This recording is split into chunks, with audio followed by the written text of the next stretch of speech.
Ilagay sa isang piraso ng aluminum foil sa iyong inidoro at hindi mo mapapaniwalaan ang resulta. Isang kaibigan nagtatrabaho sa hotel, nagturo ng tip, panatilihin nitong sariwa ang amoy ng iyong banyo sa lahat ng oras. Para simulan ng simpleng tip, kailangan mo ng sabon. And mo sinong ba yung paborito mong sabon? Gamit ang panggadgad, simulan mo ng gadgad ang buong piraso ng sabon. Pagkapos mong gadgad ang lahat, kumuha ng isang tubo ng toothpaste, maaari kang gumamit ng kahit anong brand. Idagdag natin kaunting toothpaste sa ibabaw ng gadgad sabon. Gagawin nitong talagang mabango ang iyong banyo.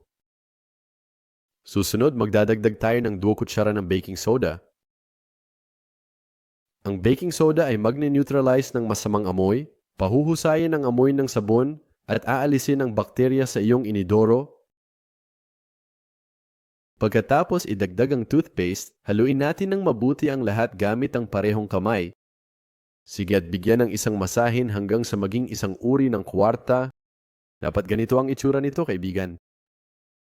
Kapag tapos iyon, hatiin natin sa pantay na bahagi at gumawa ng maliliit na bola dito.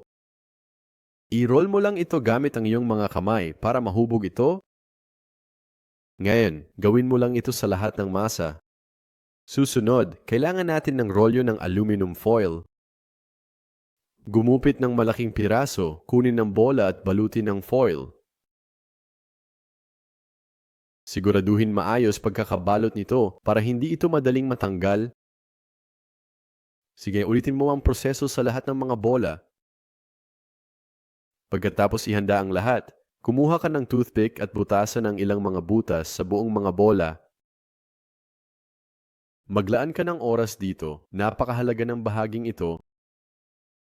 Ang mga butas na ito ay nagpapahintulot sa halo na mailabas sa tubig, pinapanatiling mabango ang banyo. Tingnan paano lumabas. And for me, tagos lang manido, maaari mong ilagay ang mga maliliit na bola sa isang lalagyan na may takip. And gamitin ng mga ito kapag kinakailangan. Para matapos, alisin natin ang takip mula sa tangke. Pagkatapos, ilaglag mo lang ang bola sa tubig. Pagkatapos nito, maghintay ka lang ng ilang minuto para maging ganap na mabango ang tubig. Tingnan sa loob lang ng ilang minuto kung anong itsura ng tubig. Ang amoy nito ay talagang kamangha-mangha. Sigurado akong mamamangha ang iyong mga bisita sa bango ng iyong banyo. Ngayon ibalik mo lang ang takip at i-flush para makita ang resulta. Tingnan kung anong itsura ng tubig nung bagawin ay Torgen Dafter. Ang sikreto dito ay maaari mong piliin ang paborito mong sabon, kaya ang amoy na ito ay magiging sa buong banyo tuwing may mag-flush. Kaya, ang video natin ngayon, gusto mo ito? Salamat sa panonood, magkikita tayo sa susunod na video.